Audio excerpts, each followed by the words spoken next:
Bonjour à toutes et à tous, ravi de vous retrouver pour cette nouvelle vidéo comme chaque week-end. Donc on fait le point ensemble sur les marchés, les grands indices et puis les différentes opportunités actions. Donc évidemment, cette semaine elle se termine un petit peu en pas terrible on va dire. J'espère que vous avez réussi à tirer votre épingle du jeu, notamment avec les différentes alertes.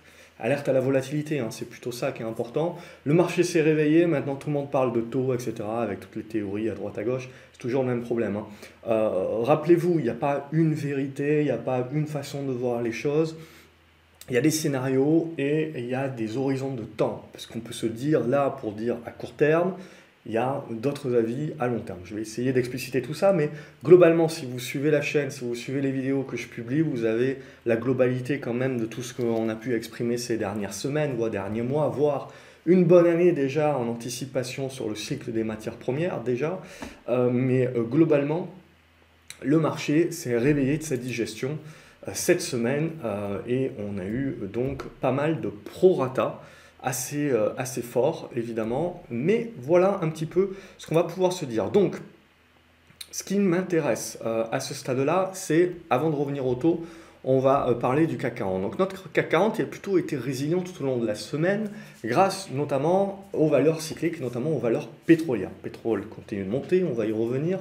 Donc à ce stade-là, on a été très porteur. Il y a aussi le fait également qu'on a, avec les taux, avec l'inflation, avec la réouverture économique, à nouveau un petit pic sur la rotation sectorielle. Comme je vous l'ai dit, c'est quelque chose qui se fait au fur et à mesure. On ne jette pas les valeurs de croissance et on se met all-in sur les cycliques. Non, ça ne marche pas comme ça. C'est on repondère au fur et à mesure. Et globalement, là, on avait déjà commencé depuis la fin du mois de janvier. On continue d'allouer et de pondérer sur les valeurs cycliques. Et notamment en période de remontée des taux et voire en anticipation de l'inflation actuellement, les banques, évidemment, continuent de tirer leur, euh, leur épingle du jeu. Ce qui nous intéresse au niveau purement graphique sur le CAC 40, donc, c'est cette fin de semaine, on a eu une petite faiblesse. On a eu surtout en fait une consolidation sur les valeurs pétrolières notamment. Donc globalement, c'est surtout une reprise de souffle. Ce qui m'intéresse, c'est que la tendance est toujours haussière, bien entendu, mais on a une dégradation, une faiblesse court terme qui se met en place avec des volumes, mais bon, c'est quand même aussi un dernier jour de mois. Donc ça sera à confirmer la semaine prochaine. Je pars du principe que cette séance a quand même dénoté de la faiblesse des acheteurs, dans le sens où ce matin, on a ouvert avec un gap baissier assez important. On est allé chercher le support des 5700 points, un petit peu en dessous. On a nourri le rebond sur la base de la moyenne mobile 20 et on est allé chercher jusqu'aux 5770 points et on n'a pas refermé le gap. Et ensuite, tout au long de la journée, à la faveur également, alors on avait remonté à la faveur de la remontée des futurs américains qui ensuite, tout au long de la journée, se sont à nouveau dégradés jusqu'à tenter le rebond technique en cours de séance, puis aller purger une nouvelle fois, rebondir une nouvelle fois sur, les 12 000, sur la zone des 12 008, là, un petit peu en dessous, et sont en train de retenter un rebond. Mais ce qu'il faut bien voir, en effet, c'est donc la problématique actuelle, c'est celle, dont je vous avais parlé déjà depuis quelques semaines, c'est la volatilité. Il va falloir faire avec. Et donc le côté girouette dans lequel on est en train de rentrer, le côté zigzag dans lequel on est en train de rentrer. Et donc cette différenciation, j'avais commencé à vous préparer un petit peu ces dernières semaines, entre le scénario, la vue long terme que l'on peut avoir et ce qui peut se passer de manière intermédiaire à court terme dans des cycles, dans des tendances beaucoup plus court-termistes. Donc c'est là toute la difficulté, et je m'excuse, hein, je suis touché coulé hein, sur les mails, donc je vais vous répondre au fur et à mesure, donc ne vous empressez pas, je vais vous répondre, mais globalement voilà, j'ai eu une montagne de mails, donc je vais aussi essayer de répondre avec cette vidéo à pas mal de questions, pour essayer de m'aider quand même à résorber pas mal de ce travail-là. Mais globalement, donc, c'est toujours la même chose. Au niveau du CAC 40, graphiquement parlant, pour moi, on matérialise sous ces 5770 points une tendance de dégradation court terme qui, pour autant, pour se valider, devra aller chercher sous les 5600, 70, 65, 70. Pour moi, ça sera le niveau vraiment en dessous duquel on commencera à valider la dégradation. Mais on retrouvera des soutiens quand même, et notamment pour moi le soutien pivot, moyen terme, comme je vous en avais parlé précédemment. Alors mon moyen terme à moi et potentiellement votre court terme à vous, c'est toujours la même chose, la définition d'horizon de placement peut-être différente par rapport au profil, mais l'idée globalement, pour que moi je m'en fais, c'est cette zone 5610, 5630 comme une zone importante de soutien à tenir. C'est si on passe en dessous de ça, qu'on valide la dégradation. Ça serait pas la fin des haricots encore. Pour moi, il y aurait une zone, il y aurait ce gap-là à refermer et surtout ce gros morceau sur les 5450 là. Et globalement, tant qu'on va tenir ça, je resterai positif dans la démarche. Mais ce qu'il faut se dire, c'est qu'il faut se méfier de la volatilité, il faut se méfier de la volonté du marché éventuellement de vouloir purger d'un coup avant de remonter ou éventuellement de nous endormir. C'est-à-dire de faire une baisse, puis de faire des petits rebonds comme ça, et puis de refaire une baisse, de refaire des petits rebonds et ainsi de suite.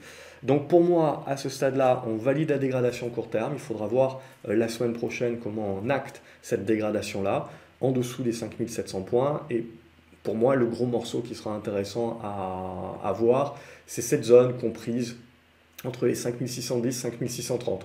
Bon, j'en ai une autre, mais ce qui est bien, c'est que finalement, dans notre montée, on a quand même assez bien construit les choses. Donc, on a quand même, les acheteurs ont potentiellement pas mal de soutien. Voilà, bon, il y a les 5500, vous le voyez ici également, c'est un niveau qui peut être intéressant sur les 5570. Voilà.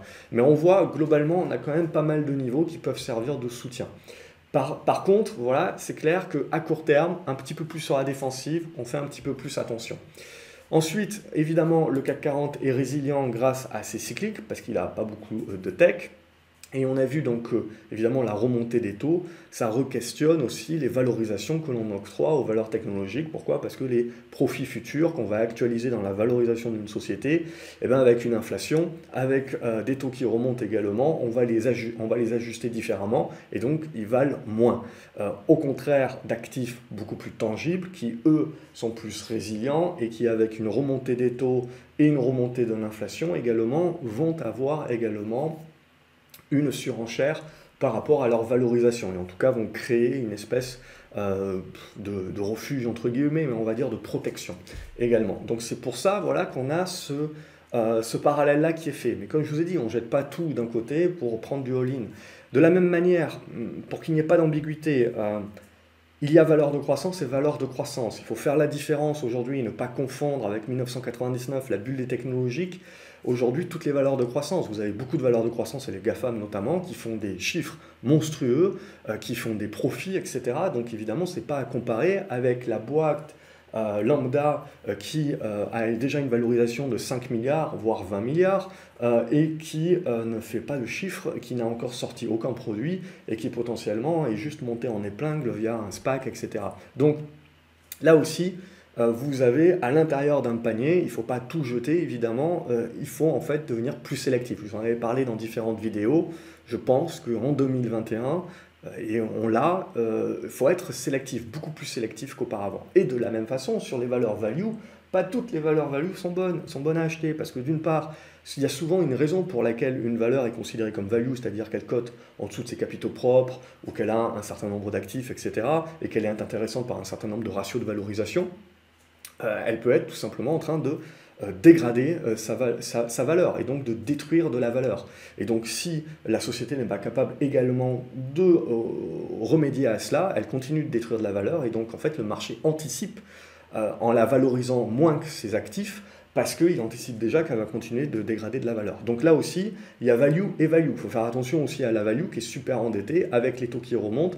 Éventuellement, s'ils n'ont pas on va dire, profiter quelque part de la crise du Covid, des taux bas et compagnie pour se refinancer à ce moment-là, ça peut recommencer à coincer. Maintenant, bien entendu, donc voilà, il y a value et value, vous l'avez compris. Des fois, il y a des valeurs qui sont pas chères, mais elles ont une bonne raison de ne pas être chères.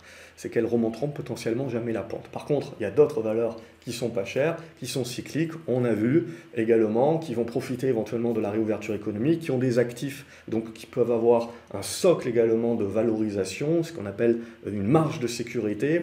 Donc ça aussi, voilà, c'est ce qui peut plaire. Et puis de toute façon, depuis le vaccin, c'est ce qui pousse pas mal. Et on a vu cette semaine, on a encore continué à plébisciter ces valeurs.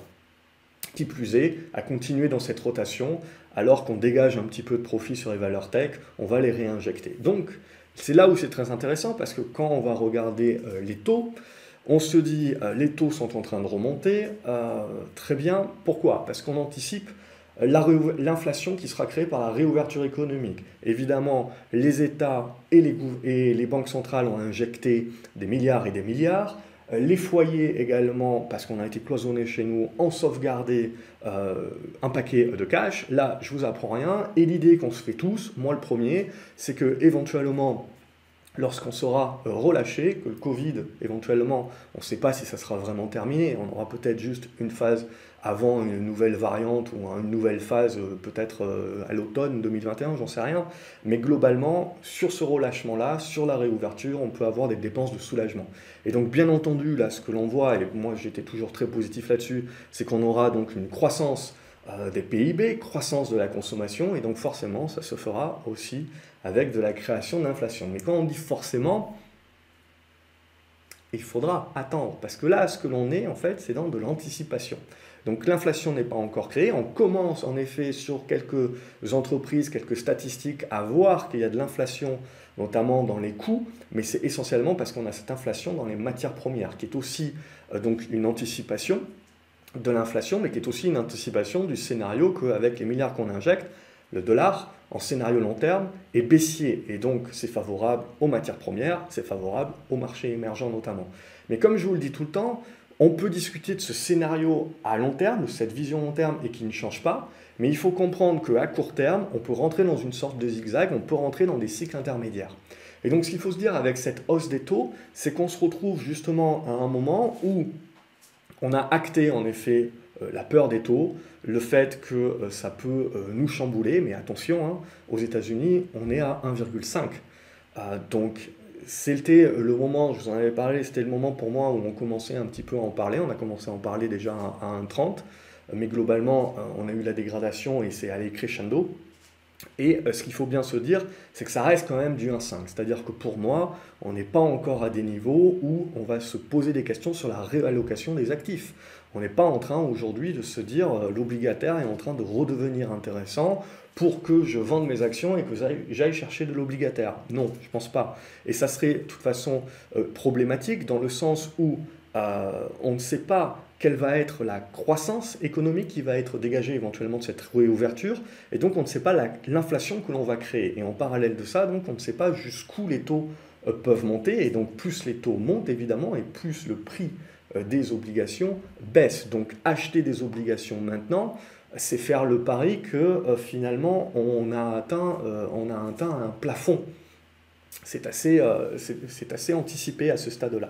Ce qu'il faut bien se dire aussi au niveau de ce qui se passe actuellement, c'est qu'on change de paradigme. C'est-à-dire que le marché est en train de acter la réouverture économique.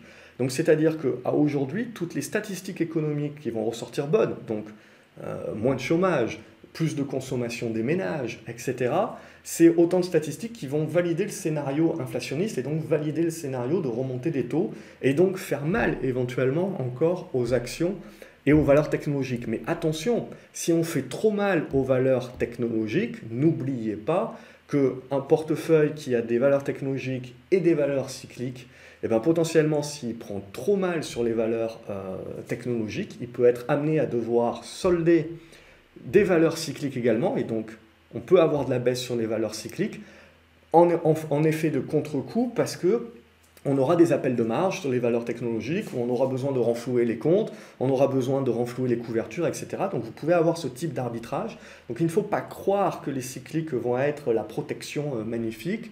Il faut penser aussi que voilà, c'est qu'une question, comme je vous l'ai dit, d'allocation et derrière de savoir quel est le niveau, comme on l'a vu. Le niveau, justement, on a vu qu'il y avait des niveaux de cash maintenant qui sont très bas. Donc ça veut dire que la poussée que l'on a eue ces 2 derniers mois sur les marchés s'est faite essentiellement avec du crédit.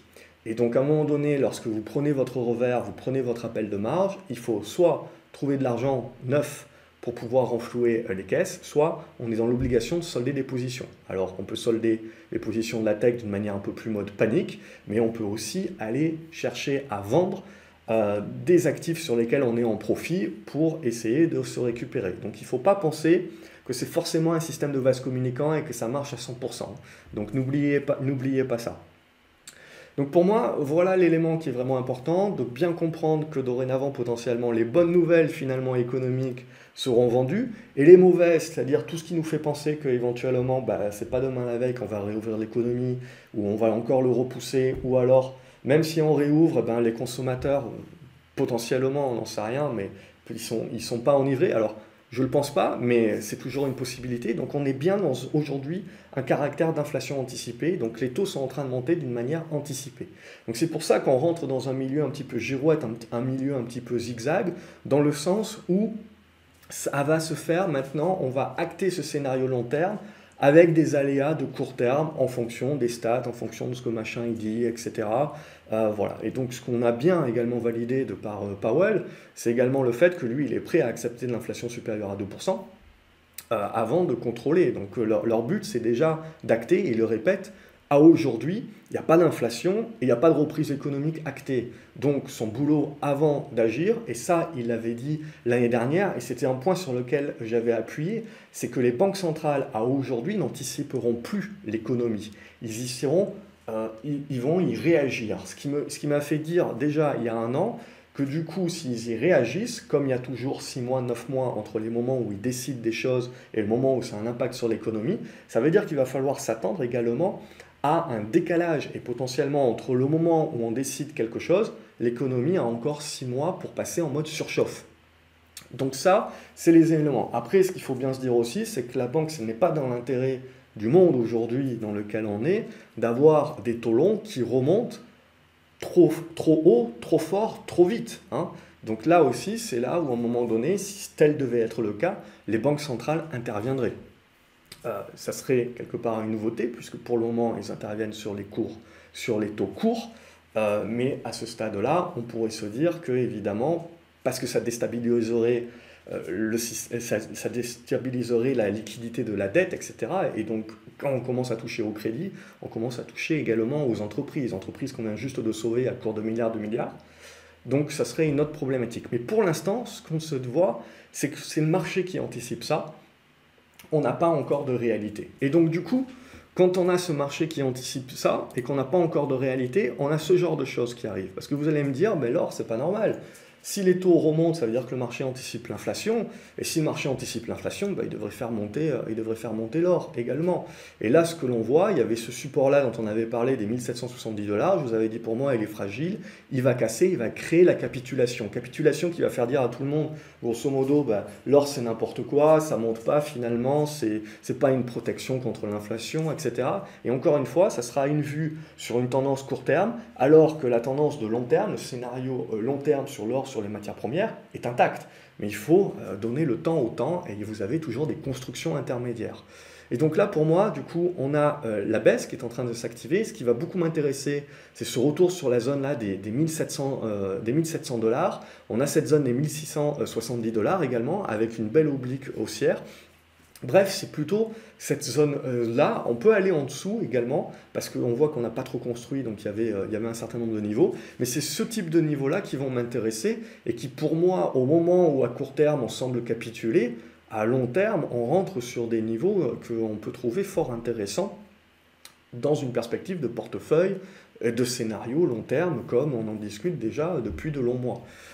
Voilà, donc c'est là aussi où vous devez pouvoir prendre du recul. Et je m'écarte de l'écran de manière volontaire, parce que des fois, quand vous allez vous pousser de l'écran, vous allez voir beaucoup plus visuellement les contours et le gros de la tendance. Ce qu'il faut vraiment voir, quand on est trop proche de l'écran, qu'on regarde trop les unités de temps courtes, etc., on voit le court terme et on se fait noyer par le court terme et on ne voit pas ce qui se trace, ce qui se trame dans le plus long terme, et que finalement, ce que l'on prend comme une tendance baissière, un signal baissier sur l'or, éventuellement, ça ne remet rien en cause encore à long terme. Au niveau de l'euro-dollar, même chose aussi, on va avoir des impacts assez importants sur l'euro-dollar. Le scénario sur l'euro-dollar, c'est toujours le même. C'est de dire tous ces milliards qui sont mis sur la table, sur les marchés, etc., ne peuvent que détruire la valeur du dollar. Donc, scénario baissier sur le dollar, donc matières premières, pays émergents. Mais encore une fois, vous le voyez que vous pouvez avoir ce scénario à long terme, et sur l'euro, contre l'euro, on voit bien cette notation qui est toujours haussière à long terme, comme sur l'or, mais à court terme, vous avez une phase de temporisation. Et éventuellement, si on venait à passer ici sous les 1,20 et des brouettes et sous les 1,19, on aurait une attaque jusqu'au 1,18, voire jusqu'au 1,16. Et même si on devait avoir ce type d'attaque-là, ça serait donc des corrections de court moyen terme, mais le scénario et la tendance de long terme seraient toujours la même. Mais ce que je vais vous faire dire, c'est qu'il faut bien faire attention et comprendre que ce qui est en train de se mettre en place et ce dont on parle en termes de scénario, c'est des locomotives, c'est lent, c'est du diesel, ça met du temps à se mettre en place. Et pendant que ça met du temps à se mettre en place, vous avez des corrections intermédiaires qui peuvent vous faire douter, etc. Donc là, à ce stade-là, pour moi, il n'y a pas encore de doute. On reste dans une tendance haussière euro-dollar de long terme. À court terme, on voit qu'on continue d'avoir une temporisation. On a une relance du scénario à partir du moment où on casse par le haut. Sur l'or, j'en ai pas, donc la zone des 1,22 et puis surtout la zone des 1,23. Sur l'or, j'en ai pas parlé, mais globalement, ce qui va nous intéresser, au-delà de dire où va être le support, etc., de jouer aux devinettes, ce qui m'intéressera surtout, ce sera le jour où on reviendra, on le voit, bon, au-dessus des 1770 $, mais surtout, pour moi, ça sera au-dessus de ce niveau ici, des 1830 $. Le jour où on revient au-dessus des 1830 $, on se remet dans de bonnes dispositions pour jouer le scénario haussier sur l'or. Pour l'instant, donc, on a une dégradation court terme dans des tendances qui restent encore valides. Et du coup, à long terme. Et du coup, on peut regarder le pétrole. Le pétrole, lui, il continue, il n'arrête pas de pousser. Et cette semaine, le CAC 40 a surperformé par rapport aux valeurs tech, grâce encore une fois aux valeurs pétrolières. Et on voit donc qu'on pousse sur le pétrole. On pousse sur le pétrole, pourquoi? Parce qu'on continue de jouer là aussi la réouverture économique. Donc qui dit réouverture économique dit plus de consommation de pétrole. Et donc qui dit plus de consommation, il va falloir plus de marchandises, donc plus de fret maritime, etc. Et fret maritime, ça ne marche pas à l'énergie solaire. Donc, ce qui est important de comprendre, du coup, c'est qu'on a cette hausse exponentielle du pétrole. Ce qui est important de comprendre aussi, c'est comme je vous l'ai dit, je crois, la semaine dernière, ou dans un atelier sur l'académie, je ne sais plus, mais ce qui est important, je vais y arriver, c'est la fin de semaine, important de comprendre, c'est que cette hausse du pétrole également, ça va à un moment donné pousser les pays de l'OPEP à essayer de récupérer un petit peu plus de flux et à augmenter leur offre. Alors, on ne sait pas quand, mais globalement, on est sur des niveaux de prix, là, comme je vous le dis souvent, au niveau du pétrole, qui sont intéressants pour tout le monde. Tout le monde est content sur ce niveau de prix, tout le monde gagne beaucoup d'argent. Donc les valeurs pétrolières, les valeurs parapétrolières, les pays, le gaz, etc. Bon, je ne rentre pas dans les détails du gaz, mais là aussi, vous avez beaucoup de choses qui se mettent en place. Donc le secteur de l'énergie également aime le scénario inflationniste. Donc voilà un petit peu ce genre de choses, et en plus donc c'est l'aspect value. Donc voilà un petit peu cet aspect des choses où vous avez des scénarios long terme, mais il faut faire attention également, vous pouvez toujours avoir des raisons de court terme qui va vous faire intégrer. Si l'OPEP décide à un moment donné, je ne sais pas, d'augmenter sa production et compagnie, le pétrole ne va pas apprécier, mais à court terme, et ça ne remettra pas en cause le scénario long terme dont on discute. C'est vraiment important de bien le comprendre parce que sinon on se fait complètement balader et de bien comprendre qu'on est sur des mécanismes, on est sur des choses qui mettent très longtemps à se mettre en place et que le plus dur en fait c'est pas finalement de donner les scénarios, le plus dur c'est le timing entre les interfaces du scénario, c'est ça qui est le plus important. Donc voilà un petit peu où on en est. Et donc, on va revenir aux taux. Donc, par rapport à tout ce que je vous ai dit, au niveau des taux, ça, c'est un tracker sur l'obligataire, le 7-10 ans américain. Donc, ce n'est pas le bond avec le taux qui est aux alentours des 1,5 et des poussières, mais donc c'est l'inverse. C'est-à-dire, en gros, quand les taux montent, le tracker, il baisse, et quand les taux, donc l'obligataire, le prix de l'obligataire baisse, et inversement. Donc ce qui nous intéresse ici, donc on le voit, une grosse tendance haussière, donc une grosse baisse des taux, c'est ce qui permet également aux valeurs technologiques, aux valeurs de croissance, de pouvoir avoir des valorisations supérieures, ça aussi on avait parlé dans plusieurs vidéos, et la dégradation dont on parle, je veux dire, c'est quelque chose qui ne date pas d'aujourd'hui, tout le monde en parle cette semaine, mais en fait c'est souvent, vous allez vous rendre compte, c'est quand on lâche, c'est quand on capitule, que là ça fait la une, c'est quand vous avez les hausses exponentielles ou quand vous avez les paniques, c'est là où tout le monde en parle. Les constructions finalement se font toujours en silence. Et donc, c'est ce silence-là, petit à petit, au fur et à mesure où vous cassez les constructions par le bas et vous en refaites une, il y a un peu plus de monde qui en parle. Et un peu plus, jusqu'au moment où vous lâchez, et c'est là où vous avez la capitulation. Ce que l'on voit là, clairement aussi, ce qui est important de comprendre, c'est que des taux à 1,5 aux US et à peine positifs dans les pays, ça ne change rien. Ça change absolument rien pour l'entreprise, pour les pays, pour la dette, etc. Ce pas des niveaux qui sont assez élevés pour réellement impacter, je dirais, la manière dont on alloue les actifs, la manière également dont on va se financer d'un point de vue entreprise. Ce n'est pas encore des niveaux qui font saigner. Mais c'est suffisamment, en fait, la pente de la courbe qui peut éventuellement commencer à faire peur. C'est ce qui me fait dire que il va falloir faire très attention dans le sens de ne pas se faire balader parce que on peut avoir toujours ce scénario qui est acté donc, à long terme, mais à court terme, vous le voyez, comme on a énormément de volatilité, on peut continuer à avoir beaucoup de volatilité. Et donc, on peut avoir des rebonds qui ne sont que des rebonds techniques. Donc, si on fait un rebond technique, ça veut dire qu'on souffle sur les taux. Donc ça aussi, vous devez vous y préparer, qu'on va faire la girouette, c'est-à-dire un coup on va vous dire les taux sont en train de monter, c'est l'inflation, mais ce qu'il faut bien se dire aussi, c'est que si le scénario inflationniste se valide et que donc on a les taux qui remontent, ça veut quand même dire qu'on aura de la croissance, on aura de la consommation, de la croissance, ça veut quand même dire que le point positif, c'est qu'on a battu le Covid, en tout cas jusqu'à la prochaine variante, mais on a battu le Covid et on réouvre l'économie. Donc il faut voir aussi ce que ça veut dire. C'est pas comme fin 2018 où déjà on avait eu un petit resserrement monétaire, on avait tenté, ça n'avait pas duré longtemps, mais on était dans de la croissance molle, etc. Alors je ne dis pas qu'on n'est pas dans de la croissance molle, je dis que ce qui va être très important, c'est de bien faire la différence entre le rebond économique de soulagement post-Covid et l'après. C'est-à-dire, est-ce qu'on se maintient sur ce niveau d'optimisme, etc., et on passe en mode surchauffe économique, avec tous les milliards et tout ce qu'on a mis et toute l'épargne, etc., ou est-ce que tout de suite, une fois qu'on a finalement bu 10 bières pour rattraper toutes celles qu'on n'a pas bu, je dis n'importe quoi, mais c'est pour vous donner l'idée, en gros, qu'on passe dans la surconsommation, en fait, dans le côté impulsif, et après qu'on a finalement le côté dépressif qui vient après, finalement, une fois qu'on a passé ça, bon, ben, ça retombe un petit peu. C'est ça, moi, qui va vraiment m'intéresser. C'est là vraiment où on a ce qu'il faut jouer à long terme. Cette réouverture-là, c'est pour moi un cycle intermédiaire dans quelque chose de beaucoup plus global qu'il faut voir sur la décennie. Et on avait fait notamment des vidéos pour parler de tout ça. Donc voilà, un petit peu globalement pour cela. S'attendre, je pense, à du zigzag. Quand on regarde le Nasdaq, pour moi, c'est exactement la même chose. On le voit, donc une dégradation tout au long de cette semaine. On a un petit peu plus activé donc la volatilité. Pour autant, ce que l'on ressent, c'est que le marché a encore beaucoup de cash. On n'a rien changé sur le marché. Donc, c'est-à-dire que les actions sont toujours la seule alternative, même avec des taux qui remontent en flèche.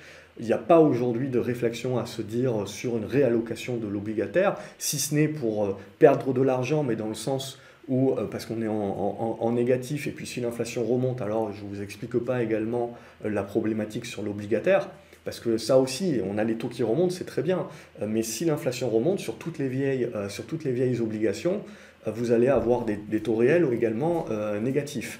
Donc ça aussi, c'est à prendre en compte par rapport à l'or. Pourquoi l'or baisse alors que finalement on est dans ce scénario inflationniste? C'est parce que pour l'instant, on est en pure anticipation, qu'on n'a pas d'inflation, mais que les taux, eux, sont montés. Donc quelque part, comme l'or ne produit pas de dividendes, vous avez un taux réel qui est négatif. Donc ça aussi, il faut l'intégrer. C'est qu'à court terme, vous pouvez avoir ce genre de choses-là, justement, qui se met en place et qui crée une pression, une dynamique baissière sur un actif, alors que le scénario long terme n'est pas impacté, n'est pas touché. Donc ça, c'est vraiment ce qui est en train de se mettre en place actuellement. Et je pense qu'il va falloir s'attendre, on le voit sur le Nasdaq, si on lâche les 12 008, on peut avoir cet effet capitulation, cet effet panique assez rapidement. J'ai la zone des 12 006, 12 005, il y a beaucoup de supports, hein, donc c'est des niveaux intermédiaires et sinon les 12 002. Tout ça, c'est les niveaux de support où il faut croire qu'on a toujours beaucoup de liquidités. Le marché est toujours ouvert en mode crédit, etc. Ce qui peut créer de la tension, c'est les appels de marge. C'est comme il n'y a pas beaucoup de cash, comme les fonds n'ont plus beaucoup de cash, il y en a beaucoup qui sont investis sur les marchés en mode all-in et avec beaucoup de crédit également. Ce qui fait qu'à un moment donné, comme je vous ai expliqué plus tôt dans la vidéo, si jamais on a vraiment de la pression baissière, il y a des appels de marge, des obligations de vendre. Et c'est l'effet boule de neige. Et potentiellement, on est obligé de vendre aussi des cycliques parce qu'on n'a pas trop le choix et qu'on est bien obligé de renflouer en vendant quelque chose.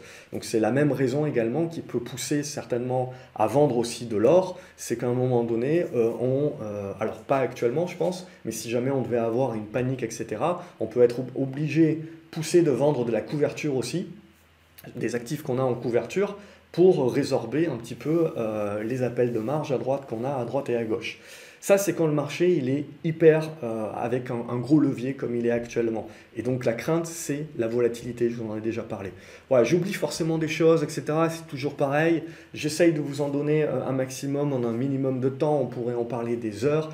C'est beaucoup plus complexe que ça. Vous avez beaucoup de paramètres, hein. Sinon, bien entendu, chaque économiste serait super fort et serait super riche. Non, on a tous les mêmes données en face et tout le monde va avoir des scénarios à droite à gauche. Là, ce que fait le marché, c'est qu'il acte le consensus autour d'un scénario. Un tour d'un scénario qu'on a pu anticiper ces différentes semaines, ces différents mois. Et maintenant, moi, ce qui va m'intéresser, c'est le zigzag intermédiaire que l'on peut avoir pour acter ce scénario-là ou le remettre à plus tard. Et après, commencer à réfléchir à l'après. Pour moi, si on commence à activer la réouverture économique, après, moi, la vraie question, c'est, une fois qu'on a réouvert, est-ce que les gens continuent à consommer? Est-ce que les entreprises continuent à réinvestir, relancer les chaînes de logistique? Ça aussi, il va y avoir. Si on est logisticien en supply chain, on va s'amuser là aussi, hein, pour y avoir bossé. Il y a de sacrés. Les remises en route, c'est pas coton, hein. Donc, voilà un petit peu pour l'idée. Vous avez le gaz naturel, etc. Je ne vais pas rentrer dans le détail. Sur l'or, sur l'argent, c'est exactement la même chose. Globalement, voilà, un petit peu pour l'idée générale sur ces taux, etc. C'est oui, tout le monde en parle, tout le monde s'en inquiète, mais quelque part, ce qu'il faut bien faire attention, c'est qu'à court terme, on a peut-être déjà arrivé à un niveau où on va souffler, ce qui va nous permettre de faire un petit peu de zigzag aussi sur les indices. Il ne faut pas penser qu'on va avoir un système de vase communicant, mais maintenant, en gros, tout le monde va regarder ça. Donc c'est toujours pareil, personne n'en parle. Et puis petit à petit, plus de monde en parle, et puis après, tout le monde en parle, tout le monde ne regarde que ça, et le moindre mouvement est épié, etc. Et puis petit à petit, ça se résorbe. Mais là, l'idée, c'est que pour l'instant, je ne pense pas qu'on est à des niveaux où on saigne, on est à des niveaux où on anticipe la crainte quelque part, et donc on fait des rebalancing, des reallocations. Et ce qui va vraiment m'intéresser, c'est ce qu'on va commencer à mettre en place maintenant. Voilà, globalement, j'en ai fait le tour, je pense. J'oublie forcément des choses, mais normalement, avec toutes les différentes vidéos que je fais, les vidéos de synthèse que je fais, les articles, etc., vous devez pouvoir retrouver vos bébés et donc récupérer les choses. Voilà, je pense que j'ai fait le tour. On va regarder. Ouais, ce que j'ai envie de dire, c'est qu'on ne retourne pas un marché haussier aussi facilement du jour au lendemain. On passe pas d'un marché haussier à un crack. Il y a beaucoup de personnes qui me parlent de ça, qui me disent est-ce que tu crois que c'est le crack, etc. C'est toujours la même chose. Le crack, on ne sait jamais. C'est super facile, un crack, c'est super facile de regarder il y a 10 ans et de vous dire bah ouais, il fallait vendre là. Ça, c'est super facile. Quand vous êtes dans le feu de l'action, tout ce que vous voyez, c'est que vous avez un support qui lâche. Tout ce que vous voyez, c'est que vous avez une tendance court terme qui dégrade, puis une tendance moyen terme qui dégrade, puis éventuellement un retournement baissier sur une tendance plus long terme. Vous ne pouvez procéder que par étapes. A posteriori, oui, on est capable de dire c'était ça le déclencheur, mais quand vous êtes dedans, vous ne le savez pas, hein. Ça, c'est pour toutes les personnes, pour tous les gourous, etc., qui vous expliquent toujours qu'ils ont tout prévu, etc. c'est n'importe quoi. A posteriori, évidemment, c'est toujours très facile, ou c'est toujours très facile de jouer aux devinettes et de dire là, c'est bon, tout va se casser la gueule. Ils ont tort 10 fois, et une fois, ils auront raison, bien entendu, et ils vous en parleront pendant 10 ans. On a des noms. Mais globalement, voilà, ça sert à rien d'anticiper ça, parce que vous allez juste vous faire sortir du marché un nombre incalculable de fois et avoir énormément de pertes d'opportunités. Donc pour revenir à nos oignons, voilà, c'est l'idée de dire que vous avez toujours des dégradations, des constructions, et derrière on recasse par le bas, on refait une dégradation, et ainsi de suite. Et petit à petit, on retourne une tendance à la baisse, mais on ne le fait jamais du jour au lendemain. Donc il faut s'attendre, hein, je pense, pour 2021, c'est pour ça que je vous avais dit d'être beaucoup plus sélectif, parce que je pense qu'il faut s'attendre à de la volatilité et à ce que ça ne soit pas un long fleuve tranquille avec un scénario établi et on suit ça. On va acter quelque chose, puis on va faire de l'intermédiaire, acter à nouveau et ainsi de suite. C'est une lame de fond qui se construit au fur et à mesure. J'avais fait des vidéos l'année dernière aussi pour vous expliquer les différentes phases. Je ne sais pas si vous en souvenez, je ne sais pas, il faudra peut-être que je fasse un article de synthèse quelque part avec ces différentes vidéos. Ou que je les reprenne, on verra. L'idée, ok, on va faire quelques actions. La vidéo est déjà longue, mais je pense que c'était important d'appuyer là-dessus parce que forcément, comme tout le monde en parle maintenant, il y a tout et son contraire. Mais bon, c'est normal, il n'y a pas une vérité. Sinon, bien entendu, ça serait super facile et tout le monde serait riche. Donc, on est en train d'acter. Ce que je vous dis, le plus dur, c'est le timing. Donc, c'est ça que j'essaie de vous décrypter, de vous aider à décrypter. Pas la vue globale, quelque part quelque chose qui est donné un petit peu à tout le monde, c'est de comprendre comment ça va s'imbriquer à l'intérieur pour ne pas se faire complètement balader par le marché. Donc ce que je vais vous faire, c'est on va passer les différentes valeurs en revue, mais essentiellement, je vais juste vous donner les niveaux de support importants pour moi. Parce que globalement, là, de CRSI, c'est toujours une belle tendance qui est haussière, mais éventuellement, ça peut souffler. Vous pouvez avoir de la volatilité, c'est ça dont il faut se méfier. Mais globalement aussi, moi, je pars toujours du principe que le marché reste dans une mentalité qui est acheteuse, c'est-à-dire on est toujours blindé de cash. Pour l'instant, on n'a pas de peur justement sur le fait que on va se faire trucider au niveau de notre cash, etc. Il va y avoir une remontée des taux. Voilà, Powell a dit que ce n'était pas le cas et que de toute manière, comme il a dit, hein, ça avait été très important l'année dernière. Pour moi, ça avait été vraiment un tournant, c'est qu'il a dit que de toute façon, ils attendraient d'avoir les statistiques économiques qui confirment qu'il y a une surchauffe avant de remonter les taux. Donc ça veut bien dire qu'il y aura ce décalage. Je ne sais pas si je l'ai dit ici ou dans une autre vidéo, je perds la tête. C'est vendredi, donc on attaque. Donc de SRSI pour moi, les niveaux de soutien importants, on voit sur cette zone des 6 euros, 5,90 €. Au-dessus, ça reste haussier et ces retours-là peuvent être des opportunités. Hein. Moi, je pense qu'il y a beaucoup de personnes, il y a beaucoup de gérants, etc., qui vont être très intéressés. Et je pense que c'est pour ça je ne pense pas à un marché qui va se casser la gueule. Je pense qu'il peut y avoir des paniques, etc., avec de la volatilité. Mais globalement, alors surtout sur les petites caps, un petit peu de la tech, etc., mais globalement sur les gros calibres, etc., ça va continuer à être recherché. Tout le monde est blindé de cash, tout le monde va voir toute baisse comme une opportunité. Voilà, le tout, c'est d'essayer de ne pas tirer trop tôt éventuellement pour ne pas se prendre un écart. C'est toujours la même chose. Donc, taille de position qu'on adapte et on va accumuler au fur et à mesure. Ou alors, on attend des signaux à nouveau moins de risque. Ça, c'est à notre profil. Abionics, ça ne fait pas grand-chose. Là, vous attendez la cassure des 92 centimes d'euros. Sinon, on laisse pisser. Au niveau de ADP, on le voit, les valeurs cycliques sont bien retournées. Donc on est bien dans l'anticipation, hein, parce qu'il n'y a toujours pas d'avion. Hein. Donc, enfin, toujours pas d'avion, toujours pas une grosse maximisation d'avion. Mais globalement, vous voyez, le marché, il anticipe. Donc on a les retournements qui sont en train de se mettre en place sur les cycliques. On a ADP qui est en train de se mettre en place. Au-dessus des 100 euros, ça reste positif dans ce retournement. On ne le remet pas en question. Advicen, donc on avait testé les 16 euros. On a cette zone des 13 euros qui est importante à tenir. Sinon, si ça lâche, je pense que vous pouvez éventuellement viser un retour sur les 12,10 € pour essayer de vous repositionner. Au niveau de Airbus, donc pareil, la cassure, le pullback, le retracement actuellement. Donc moi, ce qui va m'intéresser là, c'est que les acheteurs nous prouvent qu'ils tiennent l'ancienne résistance qui devient support et ils arrivent à relancer. Et donc ça, évidemment, ça continuera d'être positif pour les valeurs cycliques. Compagnie des Alpes, je vous en avais parlé la semaine dernière, pareil, on fait la cassure. Éventuellement, vous pouvez avoir du pullback, du retracement. Vous ne faites pas palarder par le court terme. Ce que l'on voit, en image, ici, c'est comme Elior et compagnie, paquet de valeurs là, qui ont énormément boosté. C'est justement cette réallocation, hop, on réalloue et on va chercher encore plus de cycliques, on joue la réouverture. Et donc là, clairement, on a des valeurs qui sont dans ces retournements, même si à court terme, on peut avoir éventuellement des retracements intermédiaires. Amoeba, il n'y a rien à se mettre sous la dent, il faudra casser cet oblique-là. Biocartis, même chose, rien à se mettre sous la dent, tant qu'on ne se remet pas, je dirais, au-dessus des 4,85 €. Bonne Therapeutics, là, il y a peut-être un petit quelque chose qui peut être intéressant, mais on voit, il faut réussir à casser là, cette zone entre les 3,5 et les 3,10. Il y a une oblique également, là, si on tire un petit peu plus loin, vous avez une belle oblique là sur les 3,20 €. Donc il faut réussir à breaker ça, mais c'est une configuration qui est plutôt pas mal.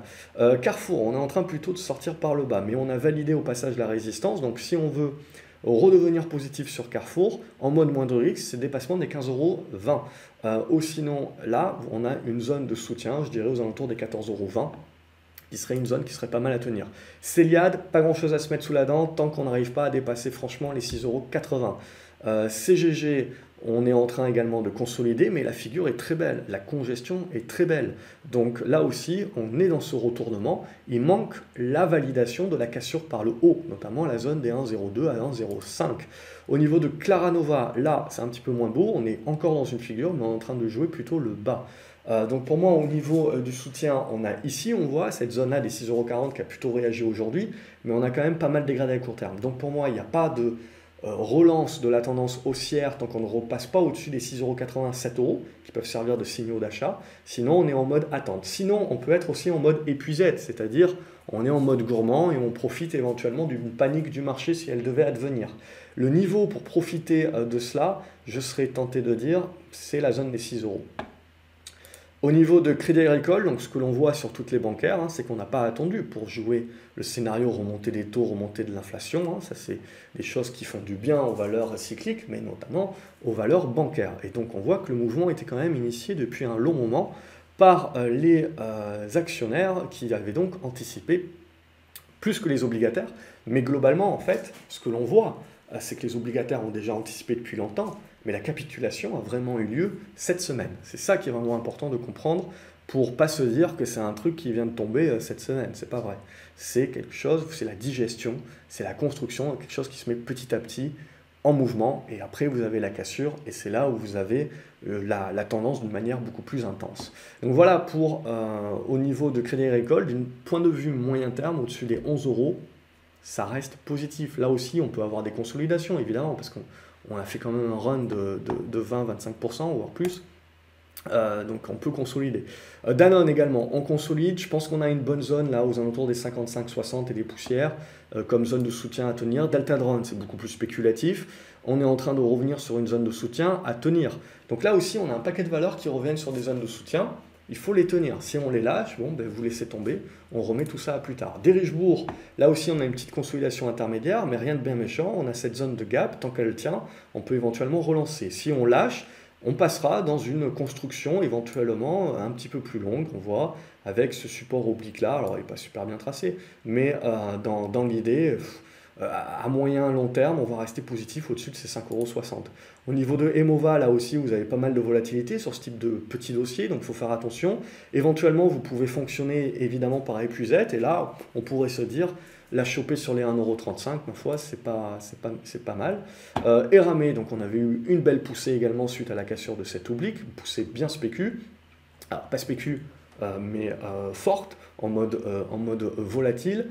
Et donc là, ce que l'on a maintenant, c'est une consolidation intermédiaire qui est en train de se mettre en place. Et la tendance est haussière, mais on peut éventuellement avoir un reflux en reprenant son souffle. Mais ce qui va nous intéresser, c'est la construction, et en tout cas, la tendance demeure haussière. Au niveau de Euronav, c'est positif également. On a une espèce de retracement aujourd'hui. On a pour moi toujours quelque chose de positif au-dessus des 7,20 € jusqu'au 7 € tout court. Mais donc pour moi, on est en train d'acter un retournement sur cette valeur-là. C'est juste une question de construction. Au niveau de freelance, pour l'instant, ça se maintient bien. On peut rester positif au-dessus des 4 €. Il faudra casser les 4,55 € pour pousser un petit peu plus haut. Donc avec les marchés, potentiellement, il faudra faire un petit peu plus gaffe. Genoway également, ça continue de patiner à ce stade-là, tant qu'on n'arrivera pas à casser les 4 €, 4,10 €. Je reste positif sur la valeur au niveau de ces fonds-là. Mais globalement, on est toujours dans une longue construction sur le titre. Au niveau de GTT, on a continué un petit peu la purge post-résultat. Donc pour moi, on a approché le niveau qui m'intéressait, qui était ici sur la zone des 67 euros. Éventuellement, on va revenir l'attaquer. On a un petit gap ici sur les 66,20 euros. Donc pour moi, ça ne sert à rien, voilà, d'essayer d'anticiper. On laisse faire le marché jusqu'où il veut aller chercher et après on verra sur la force du rebond éventuellement et les constructions. Du coup, pour moi, comme je vous l'ai dit, au niveau de l'or, je pense qu'il faut faire attention de ne pas se faire avoir là par la baisse court terme, mais au contraire de le voir éventuellement comme une opportunité. À ce stade-là, on peut commencer, je pense, à anticiper des premières positions, mais graphiquement parlant, sur la plupart des minières, on n'a pas grand-chose à se mettre sous la dent, si ce n'est des rebonds techniques. Et il faut faire attention, on n'est jamais à l'abri à ce que ça lâche les supports et ce que ça fasse la capitulation. Et donc là, on préfère quand même avoir une poche de cash, parce que quand il y a la capitulation, c'est là où on a un bon prix qui nous est offert par le marché. Pour l'instant, il n'y a pas de capitulation. Pour l'instant, on tient la zone de soutien, mais il n'y a pas non plus de validation de retournement à la hausse. Comme je vous ai dit, sur l'or, globalement, on voit qu'on continue de dégrader à court terme. Donc, pour autant, je pense qu'il faut les garder sous le coude et qu'il faut continuer à regarder les minières de près pour commencer à jouer des réactions.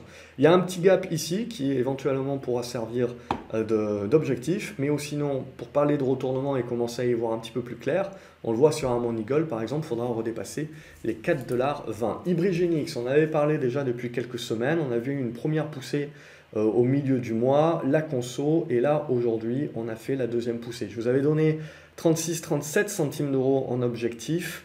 On est arrivé dedans. Après, évidemment, on n'est pas à l'abri de continuer la poussée si jamais donc on casse cette zone-là, ce qui nous ouvrira la zone, je dirais, il y a les 40, mais je dirais beaucoup plus la zone des 44-45.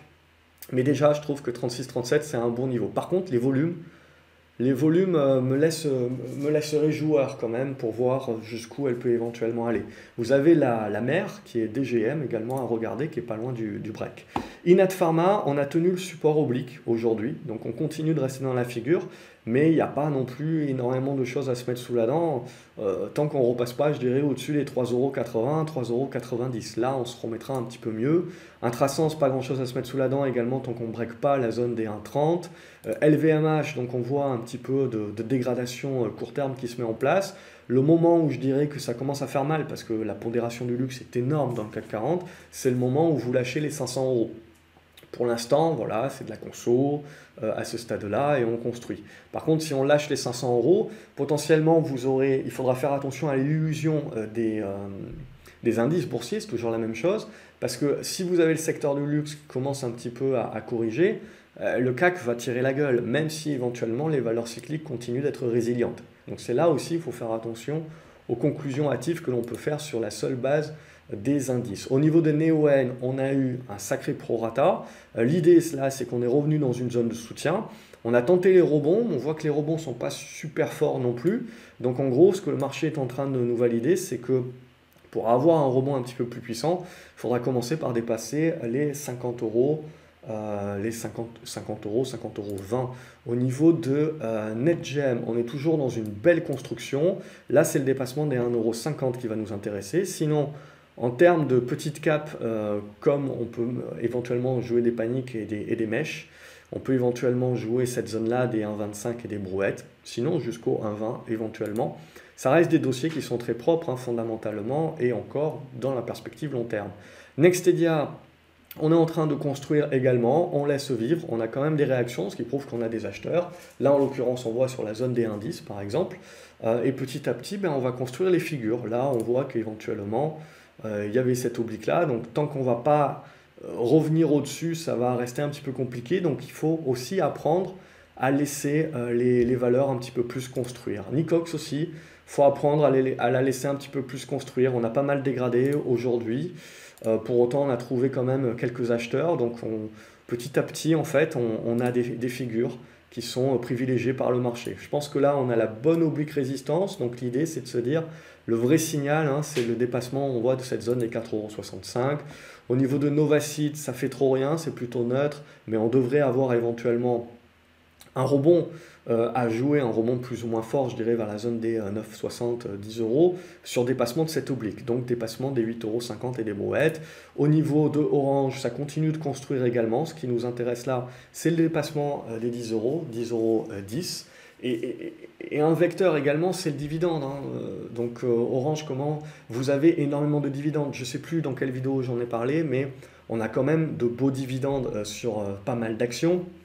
On a aussi pas mal d'actions donc, qui dit du coup post-Covid sont très très bien, donc vont recommencer à distribuer du dividende, voire les re-augmenter. Et on a les buybacks, les rachats d'actions également qui vont se relancer.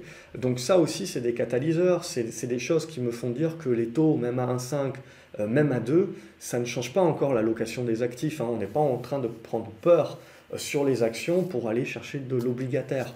Donc à court terme, ça crée, c'est surtout la poussée des taux qui crée un petit peu une instabilité, une incertitude et la peur un petit peu de cette inflation, etc. Mais voilà, c'est quelque chose aussi qui, je pense, avec le temps, va être accepté. Comme je vous dis souvent, le marché a peur en premier lieu, puis il intègre le risque.